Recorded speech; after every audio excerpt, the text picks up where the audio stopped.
Près du Havre, une jeune femme de 35 ans est retrouvée morte dans la carrière de pierre dont elle vient d'hériter. Quelqu'un vient de la frapper à la tempe. Un mois plus tôt, dans ce village de Haute-Normandie, Raphaël et Laure sont frères et sœurs. Ils se rendent aujourd'hui ensemble sur la tombe de leur père Jean, récemment décédé d'un arrêt cardiaque. Dans son testament, le vieil homme a demandé à ses 2 enfants de reprendre la gestion de la carrière qu'ils possèdent dans l'arrière-pays.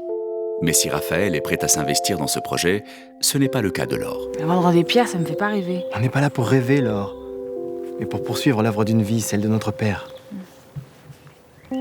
Papa a sacrifié sa vie pour nous. Il a travaillé comme un fou pour nous payer nos études à l'étranger.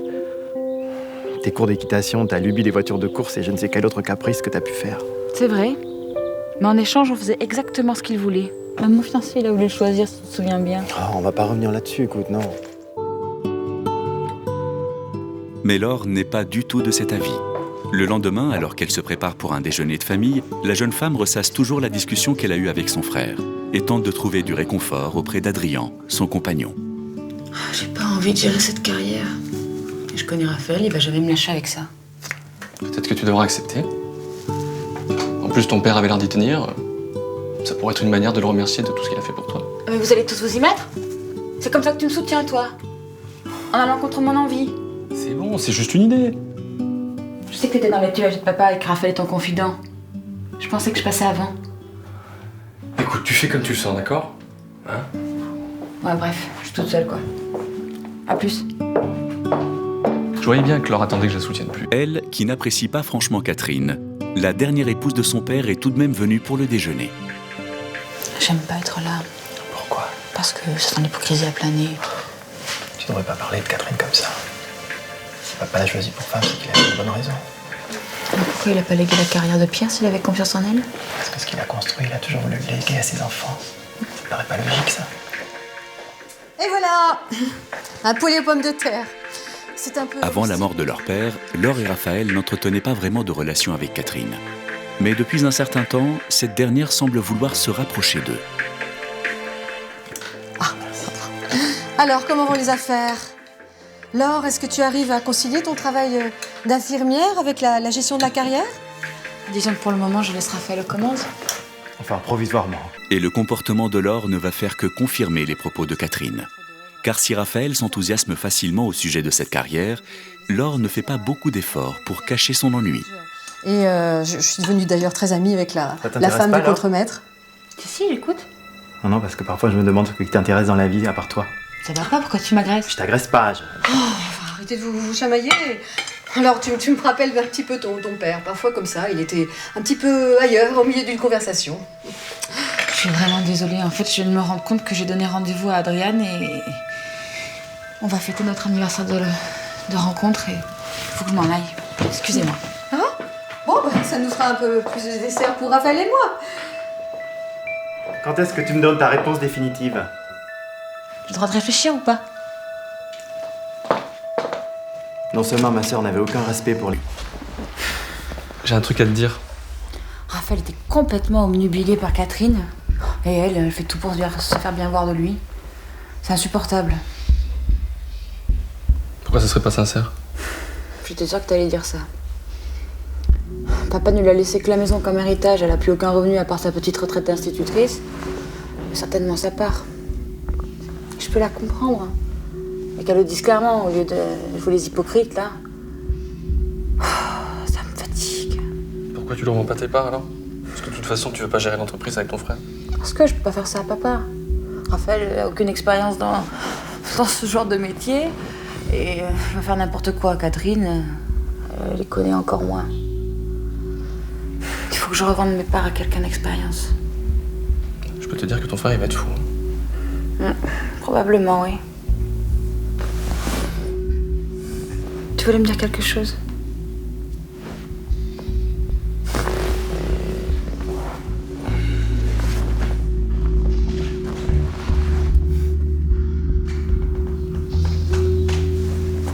Laure, veux-tu devenir ma femme? Qu'est-ce que tu fais? Bah, tu vois. Je m'y attendais pas, enfin, surtout maintenant. sais bien que je suis encore sous le choc de la mort de papa. Écoute, Laure, tu sais ce que m'a dit ton père la dernière fois que je l'ai vu? Adriane, si un jour je venais à mourir, je vous en prie, épousez Laure. N'attendez pas qu'il soit trop tard. Donc vous avez déjà décidé de ma vie, c'est ça? Mais pas du tout, je pensais que tu serais d'accord. Écoute, Adriane, j'ai besoin de réfléchir. Là, c'est un peu confus. Je crois que c'est mieux si on se voit pas pendant quelque temps. Tu veux réfléchir? Très bien. Bah, je vais te laisser seule, et puis tu iras vivre. J'arrive chez moi quelque temps. Prends pas mal. Je m'étais pas du tout préparé à une telle réaction. Moi, je croyais qu'elle allait me sauter au cou en me chuchotant qu'elle m'aimait. Mais non, elle avait besoin de réfléchir. Adrien n'est pas le seul à se sentir humilié par le comportement de Laure. Raphaël a demandé à sa sœur de le rejoindre à la carrière afin d'éveiller son intérêt pour l'entreprise de leur père. Mais cette dernière a plus d'1 heure de retard. T'as vu l'heure? J'avais un patient à voir. T'aurais pu prévenir sur la route, non? Le respect et toi, ça fait 2. Raphaël, si on parlait comme ça, je m'en vais tout de suite. Ok, je suis désolé. Je m'excuse. Bon. Tu vois, c'est une petite carrière, mais elle a un gros potentiel de développement. On va pouvoir faire de grandes choses ici, tous les deux. J'ai des tas d'idées, ça va être passionnant. T'as toujours été en admiration devant papa. Mais en ce qui me concerne, je me rends compte qu'il m'a étouffée. Je ne veux plus avoir à vivre à travers lui. Étouffé, mais il a juste voulu qu'on ne manque jamais de rien. C'est ce que t'appelles étouffé? Oui, c'est comme ça que je l'ai vécu. Non, cette carrière est une entreprise familiale, je peux pas la gérer tout seul, j'ai besoin de toi. Et puis on se doit de respecter les dernières volontés de papa. C'est la moindre des choses, non? Tu sais quoi, papa, tu me fais peur, Raphaël. Alors je vais donner ma réponse tout de suite. Je crois que ni toi ni moi ne sommes capables de gérer cette carrière. Ça veut dire quoi, ça? Ça veut dire que je ne veux pas gérer cette carrière. Et je vais revendre mes parts à quelqu'un qui s'y connaît dans le métier. Laure, tu peux pas faire ça! Lassée des doléances de ses proches, Laure n'a qu'une idée en tête, prendre un peu de recul avec tout ça.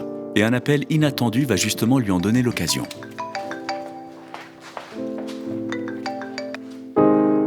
Allô? Marc? Ça fait au moins 5 ans qu'on ne s'est pas parlé. Tu vas bien? Marc, qui dirige une société de BTP, a été le premier amour de Laure.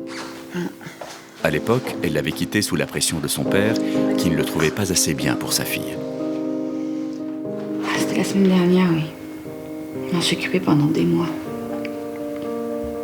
Pour tout te dire, je me sens un peu perdue. Mais en même temps, libérée de quelque chose, c'est étrange comme sensation. Oui, si tu veux, pourquoi pas. Ok. Tu viens me chercher à 7h30 avant que j'aille au boulot? D'accord. Oui, super. Super, je t'embrasse. Salut. Tu m'as inquiété, qu'est-ce qui se passe? C'est ta sœur, j'en peux plus. Tout allait bien, et puis d'un coup, elle sait plus si elle veut être avec moi. Ça commence à me rendre dingue. Alors à toi aussi, elle fait le même genre de coup. Pourquoi? Tu sais bien que madame ne veut pas gérer la carrière avec moi. Madame pense que je suis incompétent. Je la comprends plus. En même temps, j'ai l'impression que je vais crever si elle me quitte. Il faut vraiment que tu m'aides sur ce coup-là. Mais Raphaël sait qu'avec sa sœur, la partie est loin d'être gagnée. S'il veut la convaincre, il doit avoir réponse à tout. Non, mais quand bien même j'accepterai, elle me paie comment? Je vais quand même pas lui donner mes parts. Tu les lui vends à crédit, elle te remboursera plus tard avec les bénéfices. Je sais pas. Aucun de vous n'a d'expérience dans le métier, vous courez tout droit à la faillite. Catherine était l'épouse de papa, et contrairement à ce que tu penses, elle s'y connaît. Je crois que tu te trompes sur Catherine. Elle veut juste de l'argent facile qui tombe tous les mois pour pouvoir garder son petit confort. Écoute, arrête de faire ta petite fille gâtée comme à ton habitude. Non mais attends, t'es devenue aveugle, Raphaël? Sous prétexte que Catherine admirait papa comme toi, ça y est, t'es prêt à tout pour elle? Je te rappelle qu'elle n'était pas la seule à s'occuper de lui. Moi aussi, j'étais là quand il était malade. Tu lui vends ses parts, sinon je reviens tous les jours jusqu'à ce que tu cèdes. Bon, écoute, on maintient le rendez-vous de demain à la carrière pour les formalités. Et je t'en prie, sois à l'heure. Alors, ça t'intéresse? Pourquoi pas? Bah, c'est vrai que ça fait 10 ans que je suis dans le bâtiment. Bon, demain je vois mon frère et ma belle-mère, je vais leur dire. Ok. Mais ne crée surtout pas de problème avec ta famille pour ça alors. Je cherche pas les problèmes, je veux juste que la carrière soit entre de bonnes mains. Raphaël a raison, ce serait dommage que ce que papa a construit disparaisse. Non? Qu'est-ce que tu fais là? C'est plutôt à lui qu'il faudrait poser la question, tu crois pas? Il est juste venu voir comment j'allais après la mort de papa, c'est tout. Tu as lu ma lettre? Adrienne, promis, je te rappelle. Ok? Le lendemain, malgré la proposition qu'elle a faite à Marc, Laure s'est rendue au rendez-vous fixé par son frère et sa belle-mère. Et à combien s'élève le bénéfice de l'année dernière? Je ne sais plus, mais je vous montrerai les comptes tout à l'heure. J'ai vu qu'une carrière de la région avait été estimée à plus de 5 millions d'euros, mais... Mais alors que la jeune femme était encore indécise, ce qu'elle vient d'entendre entérine définitivement sa décision.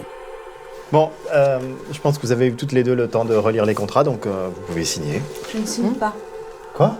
Catherine n'en a rien à faire de la carrière, elle est juste intéressée financièrement. Elle pense déjà à la revendre. On fait n'importe quoi. Mais elle a tout de même le droit de se renseigner, non? Ah oui, sur la qualité des pierres, sur le savoir-faire de nos ouvriers. Elle ne pense qu'à l'argent. Enfin, t'es complètement folle, ma pauvre fille. Et vous, une hypocrite intéressée.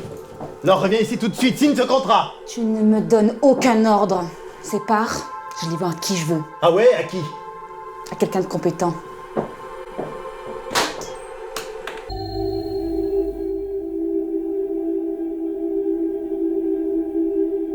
Une heure plus tard, décidée à en finir avec toute cette histoire, Laure s'apprête à rejoindre son frère à la carrière. Perdue dans ses pensées, elle ne s'aperçoit pas qu'Adrien l'a suivie.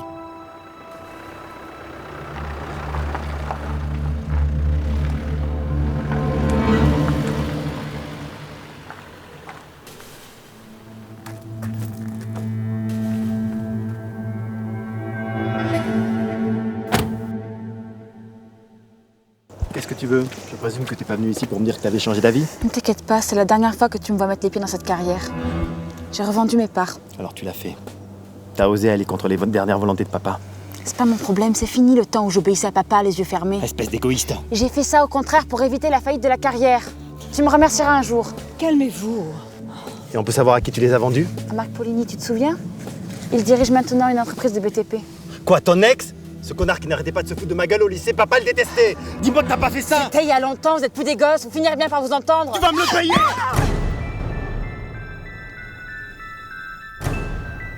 Elle m'avait poussé à bout et je me suis plus content. Tout s'est passé très vite, j'ai rien pu faire, c'était horrible. J'avais encore envie de lui parler, la reconquérir. J'avais compris qu'elle avait besoin de vivre sa vie, j'étais prêt à l'accepter. Mais toute cette histoire était déjà allée beaucoup trop loin. J'espère que Jean ne me voit pas de là où il est. Parce que je me sens en partie coupable de la mort de Laure. La peur de manquer d'argent, de me retrouver sans un sou, m'a conduit à attiser la haine de Raphaël à l'égard de sa sœur. Mais je vous jure que jamais je n'aurais pensé qu'il serait capable d'une telle violence. Raphaël sera condamné à 5 ans de prison pour coups et blessures ayant entraîné la mort sans intention de la donner. Sa peine sera assortie d'une obligation de soins psychiatriques. Toutes les parts de la carrière seront finalement revendues à Marc, qui embauchera Catherine comme salariée. La société continuera de prospérer. Quant à Adrien, il quittera la région pour tenter de refaire sa vie, mais reviendra régulièrement fleurir la tombe de Laure.